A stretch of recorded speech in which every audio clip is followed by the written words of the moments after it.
आप सभी को जय मसीह की ओर। आज हम पढ़ेंगे नीति वचन उसके 16 अध्याय उसके 1 आयत से पढ़ेंगे। और यहाँ पर लिखा कि मन की युक्ति मनुष्य के वश में रहती है, परंतु मुंह से कहना यहोवा की ओर से होता है। मनुष्य का सारा चाल चलना अपनी दृष्टि में पवित्र ठहरता है, परंतु यहोवा मन को तोलता है। हालेलुया। लिखा कि अपने कामों को यहाँ पर डाल दे, इससे तेरी कल्पनाएं सिद्ध होगी। हालेलुया। मिलकर प्रार्थना करें। धन्यवाद मेरे ईश्वर राजा, मेरे प्रभु जी, मेरे पिता, आज की वचन आज के कलाम से मेरे पिता आप हर एक से बात करें प्रभु जी। यहाँ पे लिखा पिता कि मन की युक्ति मनुष्य के वश में, लेकिन मुंह से कहना यहोवा की ओर से होता। प्रभु जी सचमुच जितना आपके बेटा बेटी देखे सुने पिता, उनके मुंह से आपका वचन, आपकी वाणी, आपकी प्रार्थना निकले मेरे पिता। प्रभु यीशु आज के वचन आज के कलाम पिता हर एक जीवन में 100 गुना फल है। प्रभु जी आज के वचन के अनुसार हर एक चलने वाला बने, तेरे वचन पे तेरे मार्ग पे चलने वाला बनकर तेरे राज्य की वारिस बने। हर एक को तो आशीष दे, ब्लेस दे। आज का वचन प्रभु सारे जीवनों को ब्लेस करने पाए मेरे पिता। सारी बात को धन्यवाद प्रभु यीशु, आप मेरे मुख से होकर बोले, मदद सहायता कर। ये प्रार्थना दुआ यीशु तेरे मीठे मधुर नाम से मांगते हैं, आमीन। तो मेरे अजीजों यहाँ पर हमने पढ़ा नीति वचन उसके 16 अध्याय उसकी ये कैसे पढ़ा कि मन की युक्ति मनुष्य के वश में रहती है, परंतु मुंह से कहना यहोवा की ओर से होता है। मनुष्य का सारा चल चलना अपनी दृष्टि में पवित्र ठहरता है, परंतु यहोवा मन को तोलता है।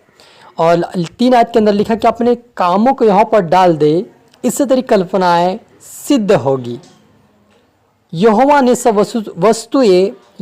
सब वस्तु विशेष उद्देश्य के लिए बनाई है, परंतु दुष्ट को भी विपत्ति भोगने के लिए बनाया है। हालेलुया। मेरे जी यहाँ पर जो मेन पॉइंट है, मनुष्य का सारा चाल चलन अपनी दृष्टि में पवित्र ठहरता है, परंतु यहोवा मन को तोलता है। सच में जो हमें लगता है कि मैं एक पवित्र हूँ, मैं सच्चाई पे चल रहा हूँ, मैं अच्छाई पे चल रहा हूँ, मैं सब कुछ सही कर रहा हूँ, लेकिन आपके मन में यदि कोई ऐसे विचार, कोई सोच हो जो आपको बार बार आते हैं और आपके जीवन को पाप की ओर ले जाता है, तो आप इन विचारों को प्रभु से कहें कि मुझसे ये विचारों को दूर कर दे, क्योंकि हमारा जो पवित्र चाल चलन हम समझ रहे हैं, इन विचारों के कारण हम पाप में जा रहे हैं और हमारा जीवन क्या है, पाप में पड़ा हुआ है। और इसी पाप से निकालने के परमेश्वर कहता कि मैं तेरी सहायता करूंगा। हालेलुया। और वह कहता है यहोवा परमेश्वर की सब कामों को यहाँ पर डाल दे, वो तुझे सिद्ध करेगा। आपके जीवन में कोई बुरे विचार, बुरे ख्याल हो, यहोवा को कहे, यहोवा आपकी उन विचारों को दूर करेगा। आपके जीवन में कोई ऐसा काम हो जो आपको बार बार पाप करवाता है, तो वो भी यहोवा के ऊपर डाल दिए, यहोवा सिद्ध करेगा। क्योंकि हम सारी चिंता किस पर डाले, यहोवा पर डाले। यहोवा हमें अपनी पवित्र आत्मा के द्वारा सिखाएगा, समझाएगा, अपने मार्ग पर चलाएगा और आशीष के कारण हमें बनाएगा। हालेलुया। फिर लिखा है यहोवा ने सब वस्तु विशेष उद्देश्य के लिए बनाई, परंतु दुष्टों को भी विपत्ति भोगने के लिए बनाया। परमेश्वर कहते हैं कि हर एक वस्तु, चाहे मनुष्य हो, चाहे जीव हो, चाहे जंतु हो, चाहे पक्षी हो, चाहे रेंगने वाले जंतु, चाहे जल प्राणी हो, हर एक को परमेश्वर हर एक को अपनी उद्देश्य के लिए बनाया है। कहीं ना कहीं उसका उद्देश्य उसके पीछे है, लेकिन दुष्ट अगर मन नहीं फिरा रहा है, दुष्ट प्रभु के पीछे नहीं चल रहा, उसके वचन पर ध्यान नहीं दे रहा है, तो वो भी एक दिन विपत्ति को भोगेगा।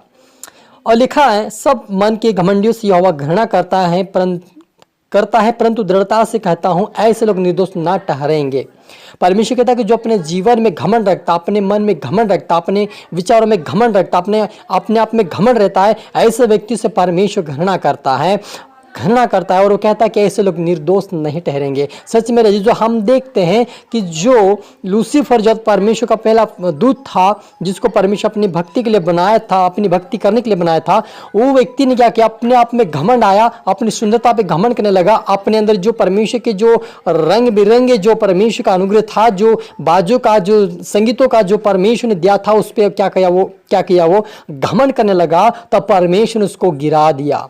तो आज भी परमेश्वर जो घमंड करते हैं, जो अपना पे घमंड करते हैं, अपनी बुद्धि पे घमंड करते हैं, अपने सोच विचार पे घमंड करते हैं, अपनी पढ़ाई पे घमंड करते हैं, अपने माल धन पे घमंड करते हैं, अपने धन संपत्ति पे घमंड करते हैं, ऐसे लोगों को परमेश्वर आज भी घृणा करता है, उनको प्रेम नहीं करता है। और ऐसे लोग मुश्किल से बचाए जा सकते हैं, क्योंकि अगर वो नम्र नहीं बनेंगे तब तक उनका छुटकारा नहीं हो सकता है। इसलिए अपने आपको नम्र करें, दीन करें, ताकि आपके पाप क्षमा हो जाए, परमेश्वर बचाए, अपने खुदा के राज्य की वारिस बनाए। हालेलुया। और लिखा आगे अधर्म का प्रायश्चित कृपा और सच्चाई से होता है और यहोवा के भय मानने के द्वारा मनुष्य बुराई करने से बच जाता है।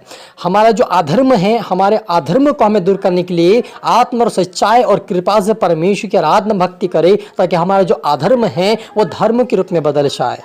क्योंकि हमारा अधर्म क्या है? पाप का जीवन, बुराई का जीवन, झगड़े का जीवन, शारीरिक का जीवन, अपनी इच्छा का जीवन, मनमानी का जीवन जो हम जी रहे थे, उस अधर्म से बाहर आने के लिए हमें परमेश्वर की आराधना आत्मा और सच्चाई से करें, तभी वो उन पाप और बुराई से हमें बाहर निकालेगा। हालेलुया। ऐसे जो मन से कहते हैं मैं विश्वास करता हूँ, ऐसे लोगों को वो नहीं निकालता, लेकिन जो आत्मा और सच्चाई से उसकी आराधना, उसकी भक्ति करते हैं, ऐसे लोगों को परमेश्वर उन पापों से बाहर निकालकर अपने मार्ग पे चलाता है। और यहोवा परमेश्वर कहता है कि बुराई और यहोवा के भय मानने के द्वारा मनुष्य बुराई करने से बच जाते हैं। और वह क्या करता है? अपने जीवन में यहोवा का भय मानता है, यहोवा को अपना उद्धारकर्ता मानता है, यहोवा को अपना चरवाहा मानता है, उसे परमेश्वर क्या करता है? वो बुराई करने से बच जाता है, क्योंकि वह यहोवा पर ध्यान देता है, यहोवा के वचन पे ध्यान देता है। ऐसे लोगों को परमेश्वर बुराई से, पाप से उनको बचाकर अपने राज्य के एक दिन वारिस बनाएगा।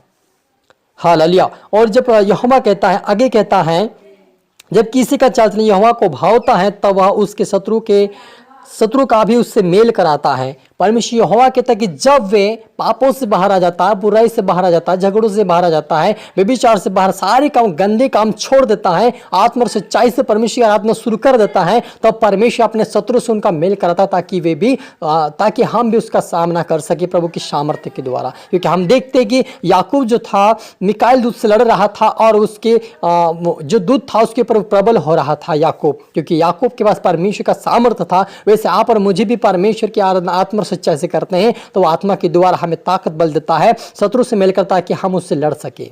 और यहोवा हमारे उससे लड़कर उस शत्रु को लज्जित करेगा और हमें जीवंत दिलाकर परमेश्वर अपने राज्य की वारिस बनाएगा। तो इसलिए हमें अपने मन की युक्ति परमेश्वर के हाथ में दी और मुंह से कहना परमेश्वर की ओर से हो, ऐसा अपने मुंह से जबान निकाले और यहोवा से कहे कि मेरे मुंह पे लगाम लगा, ताकि मैं अच्छा बोलूं, अच्छा सोचूं, दूसरे के लिए आशीर्वाद बनूं। ऐसे मदद सहायता कर प्रभु यीशु करके हमें प्रार्थना करना है।